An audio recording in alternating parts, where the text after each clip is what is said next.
St. Augustine's Beach. I have a story for you. Thank you for having me. To the small birds on this beach, they look like sterns, but they're smaller. I don't know who they are, but they look like little minions. I've seen some pelicans earlier.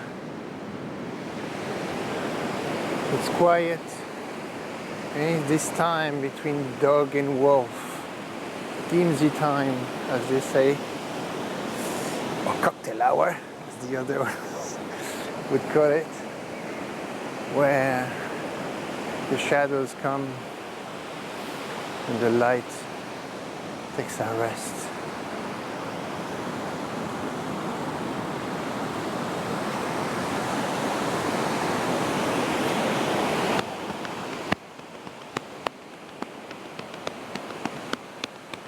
Once upon a time,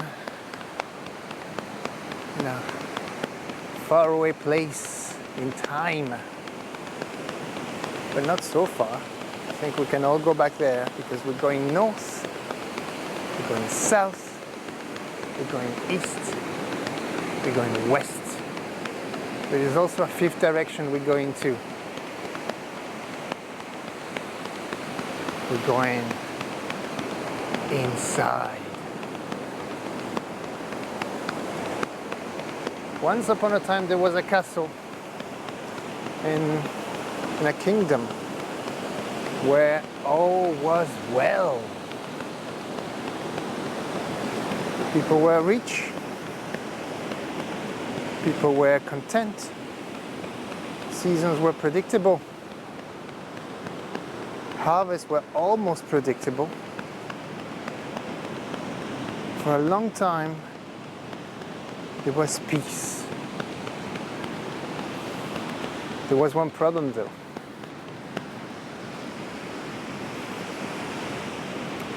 The queen could not get a child. They tried, and oh dear, they tried. Not happening. Something was missing. This went on for a long time, long time. They were happy. No stress. I mean, it could be worse, right? It's work, but something was missing. Eventually the queen burst into tears. And when the king asked, "What's wrong?" she just stormed out, went to look for a quiet place in the gardens of the palace. She eventually found the gate to the forest. And there was a place where she used to go to get some peace.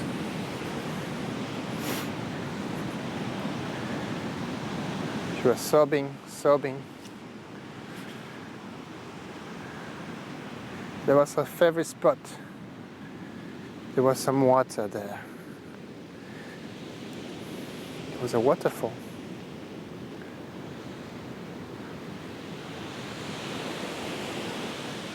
And you know what happened? And she had another wave of sadness. Who comes out? Seemingly as if appeared out of another dimension. A crone figure with her head bobbing and happily coming closer. She almost startled the queen and said, "What's wrong, my dear? Why are you crying?" The queen confessed that she wanted to have a child. It felt that it was her responsibility to to pass on the legacy of all the good deeds that the king and the queen and all the members of the kingdom had done, but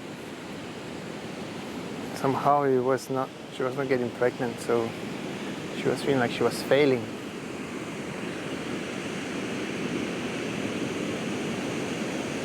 That's where the old woman gave her a hug. She said she understood, but she had good news. She said she had good hopes that she had an answer for her predicament. She said, you know, this is what you're going to do. Tonight, it's new moon. It's very dark, as you can see. But it's also a good moment to start new things. But this is going to be different to our previous moon, new moon nights. What you're going to do is you're going to go back to your room, take a bath, relax, and envision a ball of light coming from your womb. When you're done with that, when you finish taking a bath, you're going to take a cup. That cup needs to be one that has these ears on each side. You need to grab this cup, and just before going to bed, you're going to be in your most relaxed robe, go into the garden of your castle, and speak your desire into the cup. It's to come from the bottom of your heart. And what you're going to do is going to put your cup, that cup on the ground, flipping, like facing down on the ground, and wait. Go to bed, go to sleep, and you'll see that the next day, when you flip back the cup in the morning, oh, hang on, make sure you make love with your husband. This is not magical. Yeah, you're gonna flip the cup, leave it there on the ground. Then you're gonna make love to your husband, and you're gonna ask him to prove it to you. All night, all night, all night long. Okay? Alright? Don't care if he's tired, ask him to do his duty one more time, because this one is special. And in the morning, go into the garden, flip the cup, you will see two flowers. One red, one white. Whatever you do, do not eat the red flower. Only the white. Capiche? The queen was mesmerized, almost confused, but absorbing everything what was happening. And I said, yeah, I think you got it. You remember? Bath, making love. No, a bath. Speak your desire into the cup, making love.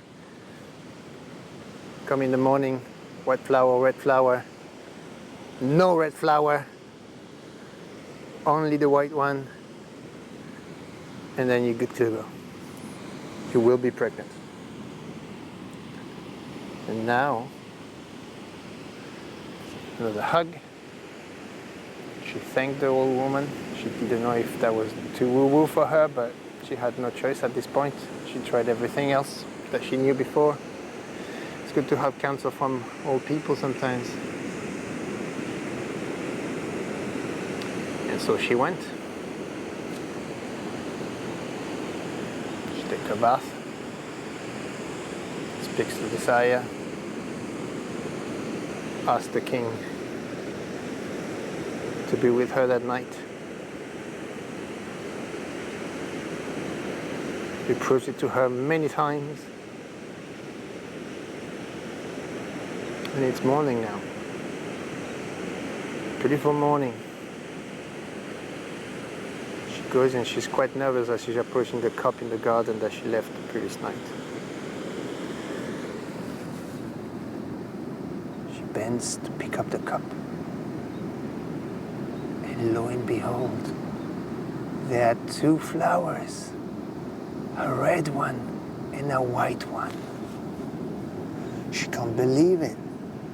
Now it's kind of spooky, right? And now, which one was that? Whatever you do what? No, not now. The red or the white one? I don't know, I'm so tired. Didn't sleep much. Think. You know, I think the way this was explained was like, don't think of a pink elephant. What your brain does, you see? You know, you say whatever you do, don't pick the red flower. What does she does? The red flower is so appealing. It's glowing. It looks beautiful. Looks bigger. Feels sensual. Very tempting. I probably would have done the same. Yeah. I think you and I, you know, sometimes, you know, we know it's not the right thing to do, and yet something within us pushes us to do that thing that is a bit naughty. And she gobbles the red one. And it's delicious. It releases a scent, a bit sweet, a bit acid, but not fresh, you know, lemony kind of thing, you know. Flowers have that sometimes. She swallows that. It's just like she feels the warmth going down from her belly. She's like, no, that doesn't feel right. I'm not sure if it was the red or the white one. Pretty sure she said she gobbles the white one anyway, just to be sure. Maybe if she got it wrong, that would be a way to fix things.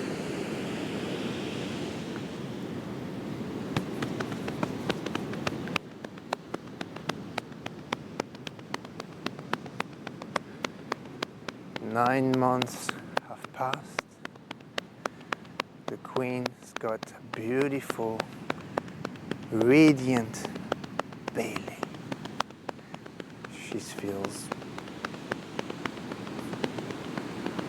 good.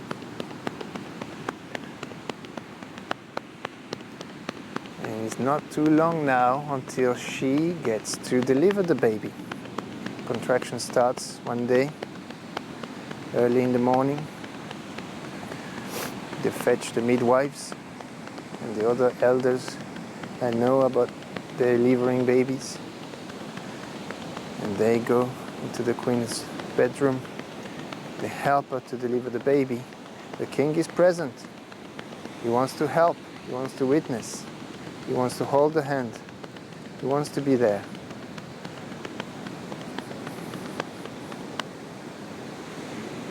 And now, what seems to be coming out is a beautiful, beautiful baby. It's strong. It's a boy. It's a boy.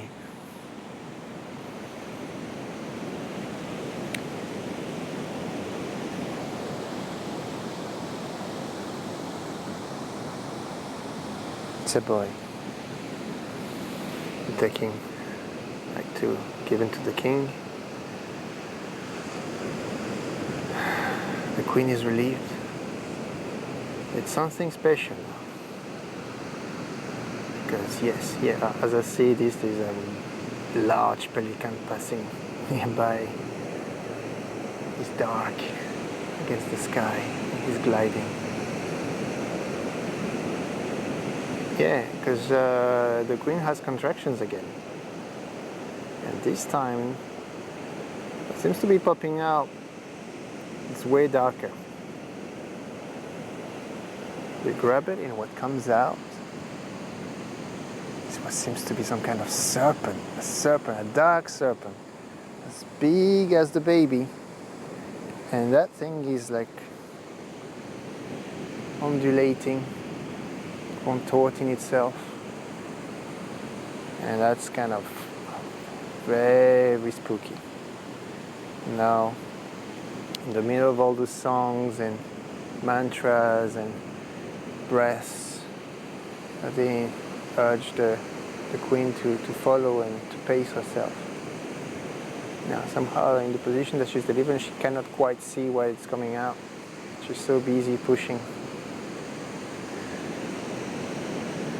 And the delivery, the midwife goes into the king and says, "Hey, look at what I've got." "Oh, what is that?" So she's got the intuition to put that snake into a basin with water, and it's kind of there, floating and moving. And the first baby is given back to the mother for breastfeeding. And while they all attend, there is a quick conversation between the king and the midwife. And they say like, "What should we do? What should we do?" So now it's the king's decision, right? Could be the mother's decision, but she's so tired, so exhausted, she's in between worlds, like with all this, it's been going on for hours, right? This moment of relief, let's give her a break. And the king is like, contemplating options. Option one, we keep it, but that thing's gonna grow. What's it gonna eat? We're gonna walk him around? What are people gonna say? The neighboring kingdom is going to mock them. It's going to be remembered for centuries. No, it doesn't appear right. Put it in jail, locked him into some kind of tower or basement for years. That seems cruel. What are you going to do? Just feeding prisoners? Feeding what? Game? That doesn't feel right either. This is a wild beast. Doesn't belong to the kingdom of men. I think it's best to release it as far away possible from the king. I think I would have done the same. Do you fancy yourself as a king, snake whisperer, snake charmer? Let's be honest, right? He's cool, but not that cool, right? And so, mission to the midwife to pass it on to whoever is competent to release that thing in the wild, in the forest, to fetch for himself.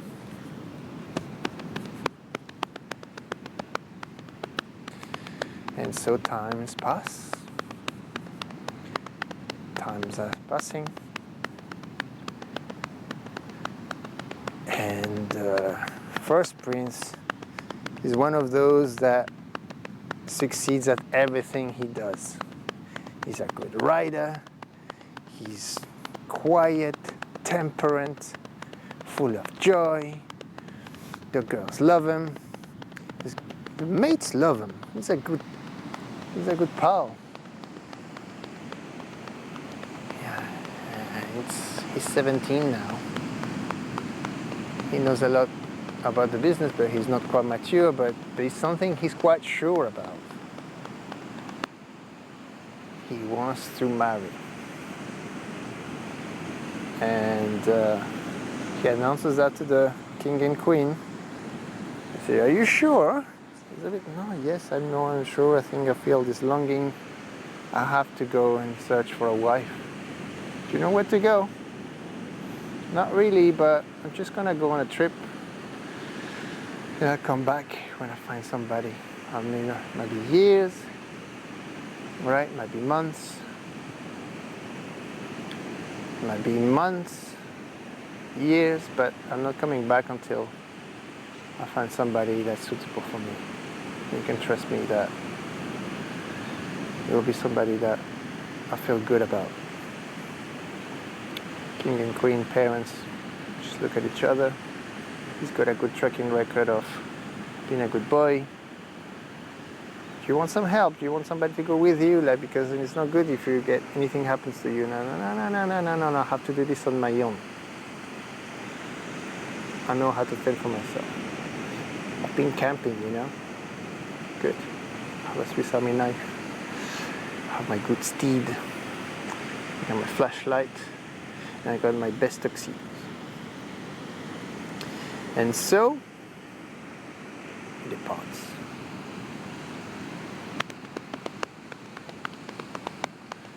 So he takes his horse the next day, storms out, waves to his parents, and goes into the forest. He rides, he gallops, slaloms, jumps through brooks. He looks so cool with the wind in his hair. Like with his like chest in the air like that, galloping on his white horse, and he's about to reach a river, and he crosses that river, and the other side, a gigantic, enormous lindworm, or dragon, or snake, or hydra is there to prevent him to go further. The horse freaks out, stands on his back legs, but our little champion is like, you know, he's no fool, he stays on the horse, but he's also like, what is that? All the brothers marry first. All the brothers marry first. What? And he's like, and that song is like, she's so spooky. He's like so dark, so dangerous. He's as big as the horse. He's like, well, this is the moment to do some kind of strategic retreat, because snakes are something. This is another several levels of magnitude. So he goes into the other direction, and you know, after going east, he tries north, and then at some point, ambushed again. All the brothers marry first. 17-year-old, first encounter with something wild like that. What you do? No hero. Let's try south. Same thing. Let's try west. Same thing. All the brothers marry first. That's pretty clear now that thing knows what is happening and is not happy about it. And so that goes on, and clearly our young prince is not able to look for for ladies tonight, or actually no, even a place for camping. So let's go back and have a strategic retreat. And oh, you're back already. What was like? Anita, can we have a word? Can we have a word? Yes, my son. What is going on? By any chance, did you? Is this something you haven't told me about my birth? What do you mean? Well, there is some kind of ginormous snake. Tell me that all the brothers should marry first. No, how come he's talking about marrying when I want to marry people, or at least marry one person? And how come it's calling me, you know, it's implicit, but you know, as you know, right? Brother? The queen doesn't know what he's talking about. She doesn't know. But she senses that the prince is sincere, so she goes and fetches the king, and the king says like, whoa, yes, I do remember now. Yes, there's something I didn't tell you. I didn't want to, get you, shock you, or get you surprised. You were like, it was such a beautiful day. Yes, indeed, there was this thing that came out of your mother's birth canal, and yeah.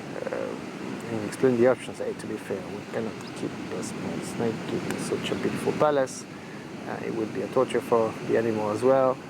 It's a wild beast, let's keep it outside. So yeah. Now they just have this kind of like, well, what should we do? Again, now it's like council of king, queen, and prince.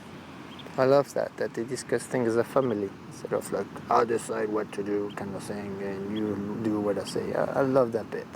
Because this bit now is like, what are our options? The knee-jerk reaction would be like, let's go and kill that dragon! Let's go and chop his face. We have our best soldiers, best warriors, best horses, and we go like, option 1. Option 2, what do we have? Ignore the problem, it'll go away? Yeah, but then how long, right? That thing's gonna get stronger and stronger. Yeah, right. Option 3, try to communicate. Communicate with what? With that? Well, he knows how to talk at least. And guess what? He's still family, right? So all three of them hold their hands. They close their eyes and they breathe. This is pretty avant-garde, isn't it? Right. This is like a hippie therapy group. But yeah, I like the fact that they are trying to sense what feels right deep inside their heart. And when they look at each other, there seems to be a consensus that we should try to like at least talk to the beast a little bit more and try to see what it wants. But you might expect, such a wild beast as used to like having, to survive in the world, it's probably expecting a lot of friction, if not fights. So let's not do that. Right? Well, it's a bit reckless, but they say they're going to do that. We're not going to. This is what we're going to do. We're going to fetch. We're going to search for acrobats, poets, dancers, singers, musicians,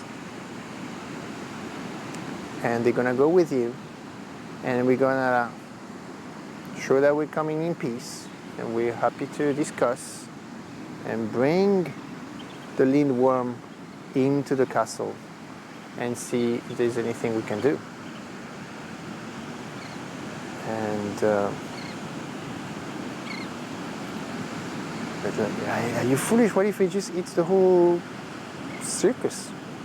Okay. Yes, you're right. It doesn't hurt to also be a bit cautious and have like a small unit of GI Joes, kind of in the distance to make sure that nobody gets gobbled up.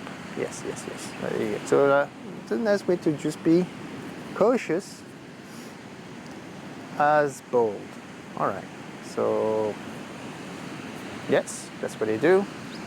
Next week, after the recruitment, they send all these like, as we call in French, saltimbanques. This little circus show, and they go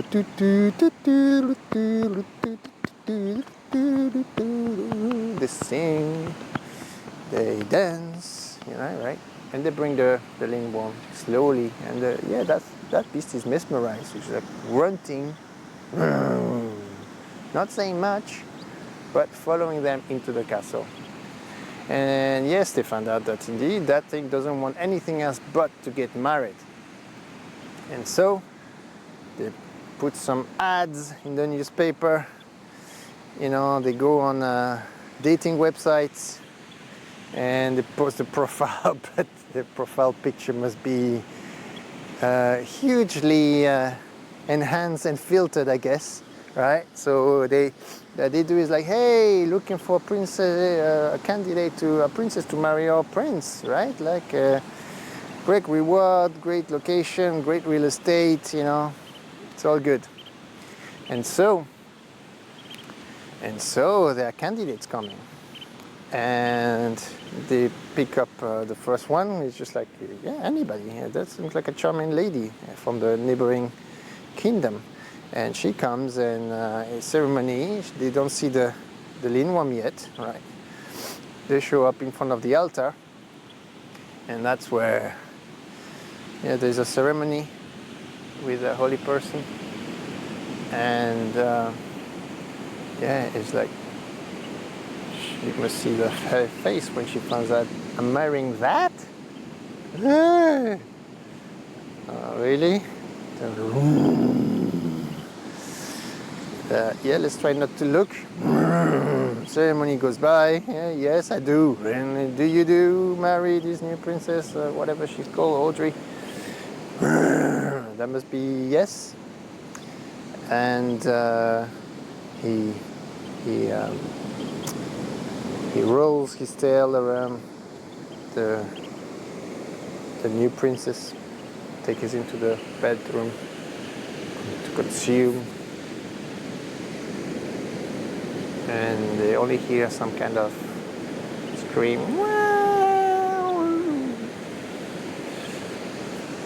Servants are trying to stick their ear to the door, when the next day the only thing they find is a skeleton. It's just like, what did you do? All the brothers marry first. But we just give you some. All the mothers marry first. Well, that doesn't seem fair, but okay. Well, there are a few candidates, so let's say that, you know, the first one didn't work out, and let's move on. And so it goes on. It goes on like this. It goes on where he gobbles up pretty much the 12 candidates, right? Like this, every month or so. New ceremony, costs an arm and a leg. You know, still freak show like that. He takes all the girls, takes them into the bedroom, gobbles them up at night, still grumpy the next day. What a... Oh! Yeah, it feels like you can't negotiate with people like that. Psychopath.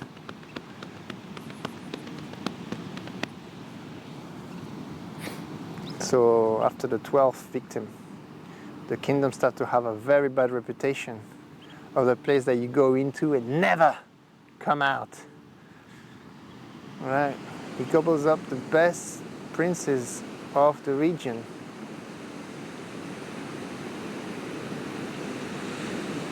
Well, that was a good kingdom.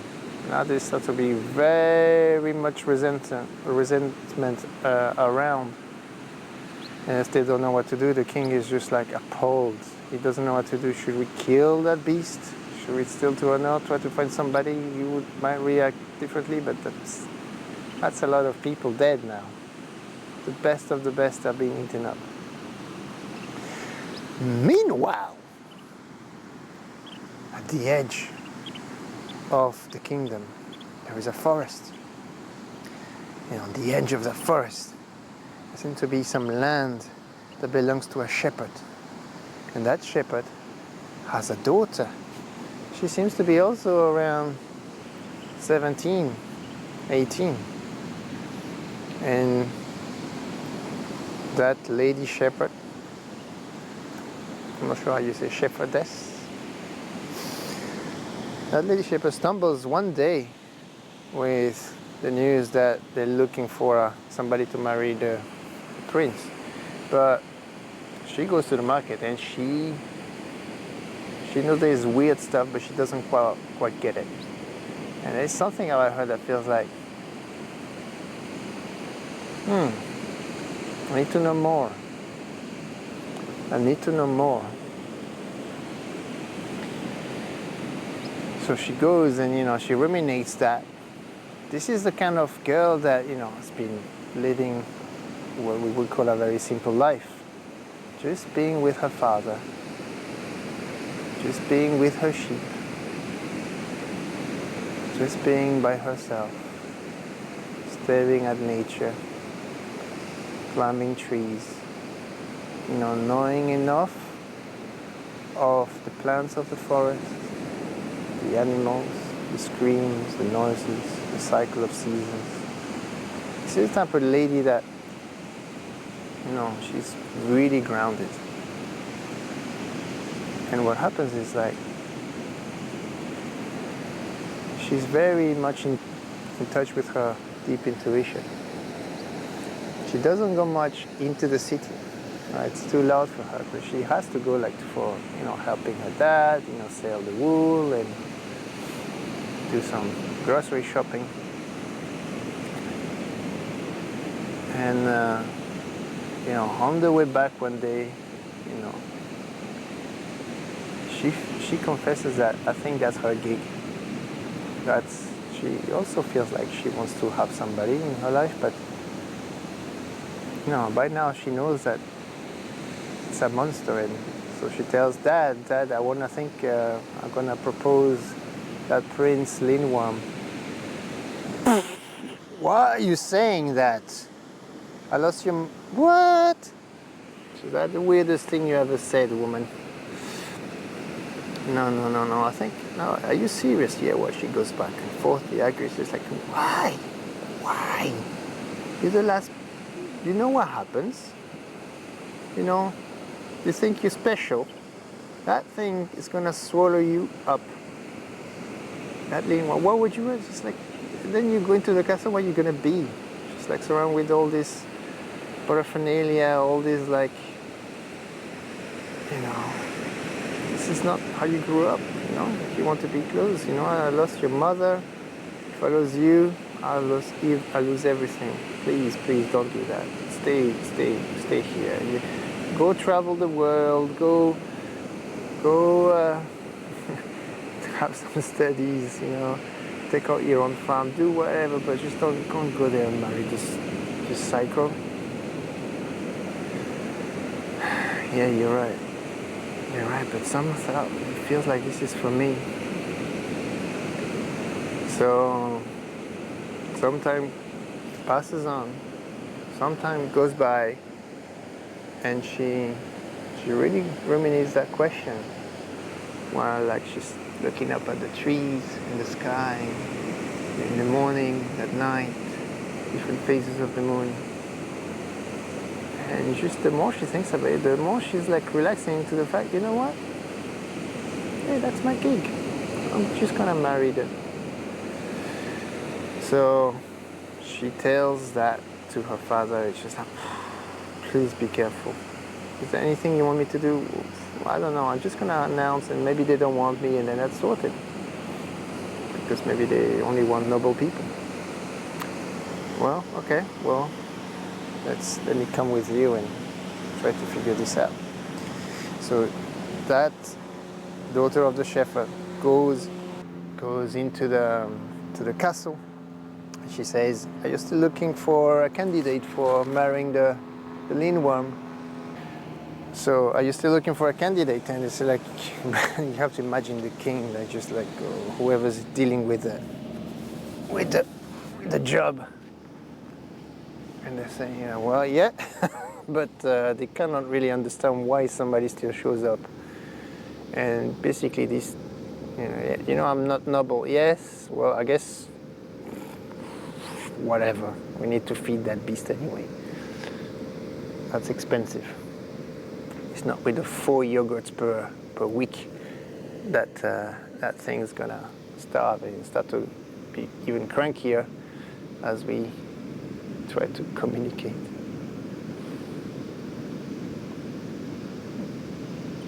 And so they accept. They accept the proposal. There's something in the lady that says, I'm gonna marry, but not now. When then? What's the point if you communicate? No, well, give me 1 year and 1 day to prepare. Prepare? Yes. If you want. Yeah, I guess you give us a break. All these lavish weddings for just not much joy after that. If we can have a break for a year, I try to feed that beast in the meantime. Yes. Yeah, feels right. Good deal. Shake on that. The pelican's getting closer. It's gliding. It's like he's circling. Almost, he's meeting his mates. Oh no, what's that? More pelicans. It's like 20 of them just above my head. No noise. To be curious. Well, yeah, 1 year, 1 day, and to prepare. And one of those days when she's at her farm, she, the little daughter of the shepherd, goes and finds a quiet spot where she likes to contemplate and be alone, because she feels like this is different. This is dangerous, more dangerous than usual. This feels like some kind of rite of passage. She wants to prepare, but she doesn't know how. It's not the kind of thing. It's like, who's gonna teach me martial arts? Who's gonna teach me how to wield weapons, or be cunning with my words, or be sly? Why you want to prepare? How? Where do you start with this thing? Surviving? What game should I play? She's just like closing her eyes, where she hears there's some noise in the grass nearby. And who's coming? Yes. It seems to be the old lady, the same old lady we found at the beginning of the story, helping the queen. She's popping her head, coming out of this oak tree. And pop, pop, pop, pop, pop. Oh, my dear, you seem to be a bit,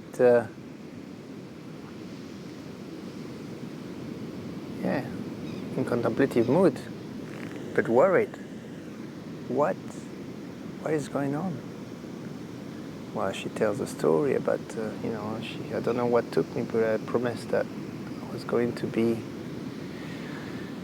the future wife of that monster in the castle, but I don't know where to start. Well, first, I applaud the boundaries that you've set so far. Well done. Well done, setting boundaries. But yes, this is not easy. But this is my tip for you. This is my tip. What you're going to do is, like, every night you're going to be stitching a heart in one of your robes. Stitching a heart at the chest of the robe every night. Doesn't matter, small, big, fancy, but just go in and go down with your needle, go up with your needle, and do whatever you like, but stitch it at the heart. And you're going to do that until you have 12 robes with each of them a heart stitched onto their chest. Actually, she also gave this advice. Take him into a bath have some brushes with metal and have some lye and milk. Ask for that, all right? That's all you have to do. Every night, go and stitch. You do that until you have 12 ropes. And when you go to the wedding, make sure that you wear all 12 robes for the wedding, one on top of the other. All right, that's all you have to do. All right. Well, do you know how to stitch? Not quite, but I've done it here and there. Well, now you're going to be doing that more often. That's all you need to do to prepare. Wow. So the little daughter of the shepherd is like confused, grateful, but also scared, because that seems a bit weak against such a big beast. And so, time passes by.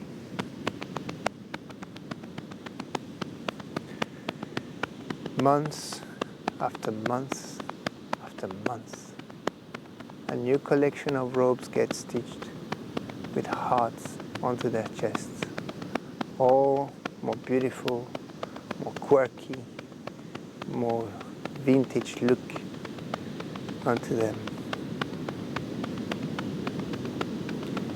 And the date is approaching, and the daughter of the shepherd is wearing all 12 dresses for that glorious day when she's gonna marry the Prince Lindworm.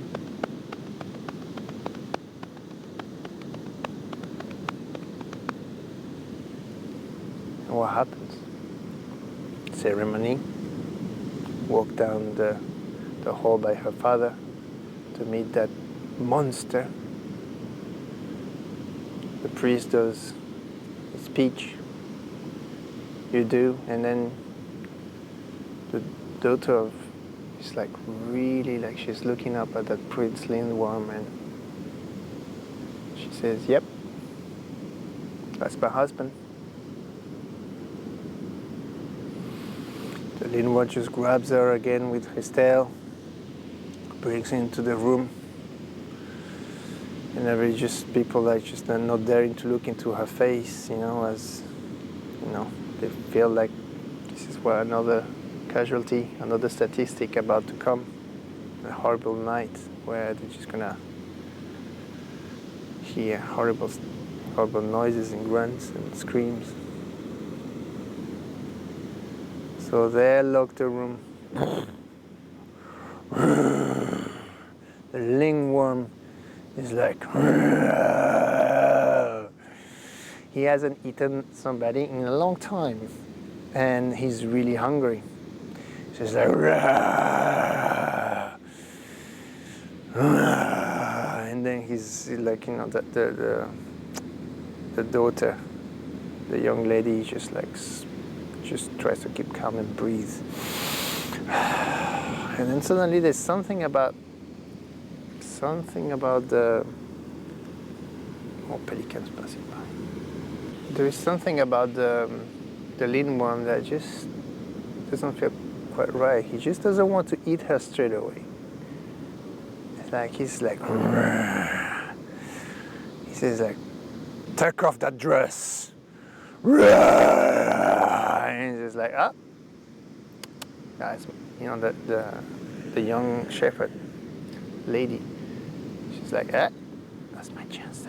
She says like, "I'll take one of my dresses when you take one of your layer of your scales." No, the Lindworm is like taken aback, confused, tilts his head. No one has ever asked me this before.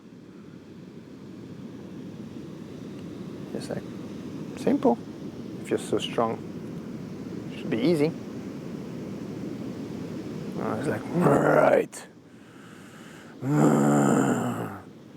take off your dress. So the young shepherd lady, the young lady, she goes in and removes her dress, folds it nicely, puts it on the table with the heart facing up. And now she says, your turn. Just like, and now you have to feel like the contortions. This is something that he does, but not too often, right? He can shade skin, but this feels like twisting, and yeah, he does that like that's it.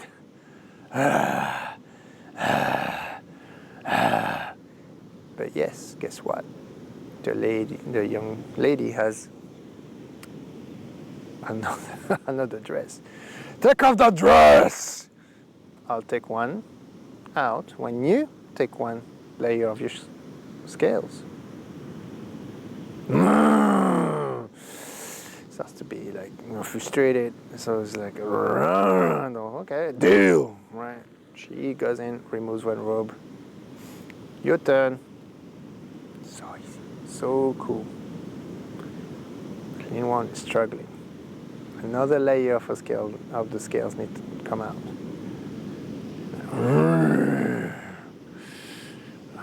You have to hear him like screeching here, like horrible, like he's exhausted.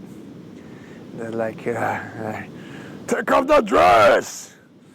Same story again. No problem.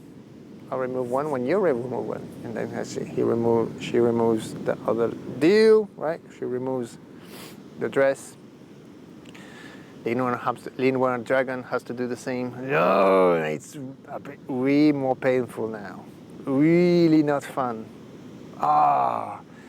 He's hitting furniture. He's rolling. It doesn't look graceful at all. He takes up that extra layer, but just like, it goes on and on and on and on and on, and just like, but now, all right, she's still got one layer of dress. That must be her last one. And now, what's remaining of the Lindworm, of the dragon, he looks like a enormous human-sized earthworm. He's like so like slimy and pink and green and translucent, and he's got it's like almost alien-like. It's like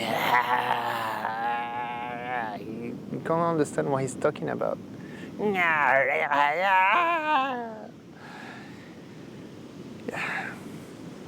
So she takes that earthworm being into the bath, pours the lye, and she starts to scratch. If you heard him like squealing and grunting now, you have to imagine like you are putting a knife through the neck of a pig. It's just like squeals and grunts and like screeching. It's just horrible, horrendous.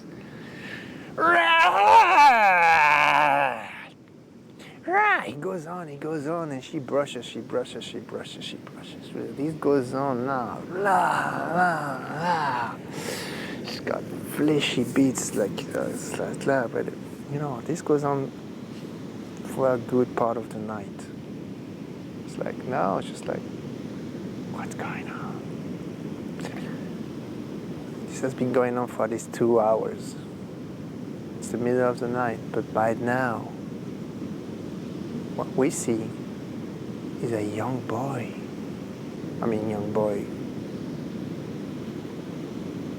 He's a young adult. But he's still like, he's got all this earth all this dirt and, dreadlocks in his hair kind of thing. Sticky, muddy hair. And now,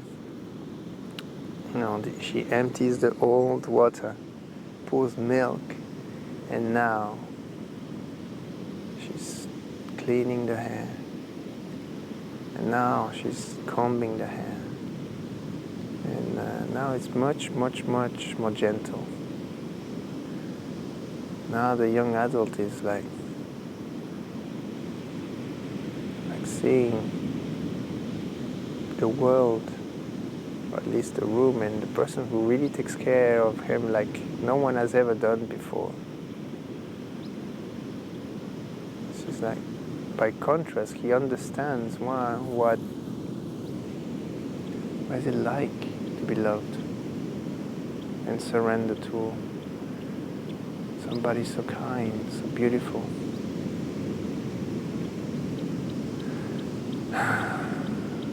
Now she takes off her last layer of clothing and she jumps into the bath. They have a very sweet, gentle moment in the bath.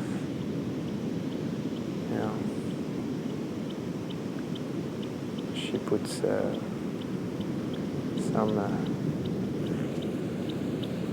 some Chopin LP on of Nocturne. And they hug each other, just in silence. No words. It just feels good to feel another skin on your skin.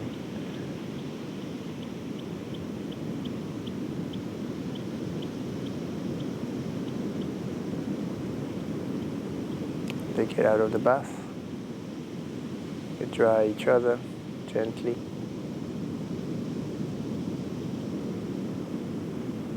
And they move to the bedroom.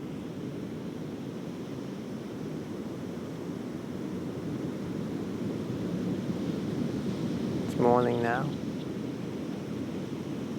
We hear the song thrush. We hear blackbirds. We hear great teats, blue teats.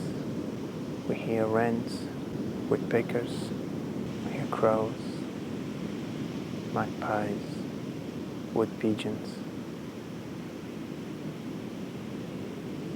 It's a beautiful morning.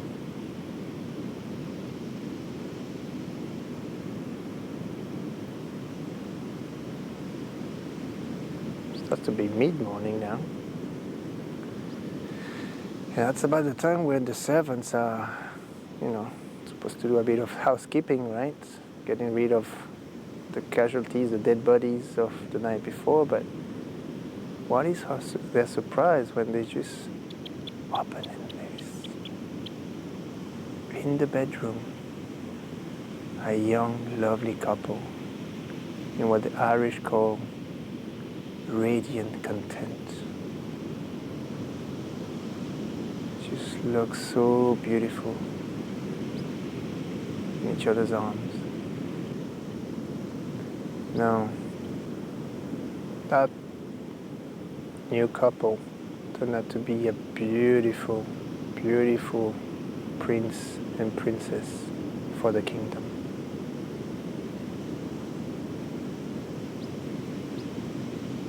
No more deaths in the castle. The old queen and the old king were so proud of the decision. It was hard to see that as a good decision when they welcomed back the King Lindworm, but somehow it just felt like it was all meant to be. But many, many years after that glorious day, radiant and glorious day, everybody could remember a kingdom that is in our hearts and outside our hearts, where you could find a woman who cultivated her heart and was able to teach a man how to shed his scales.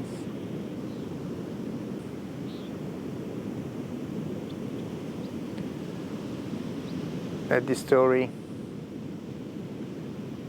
Bless the ones who heard it. Let the story bless the one who told it.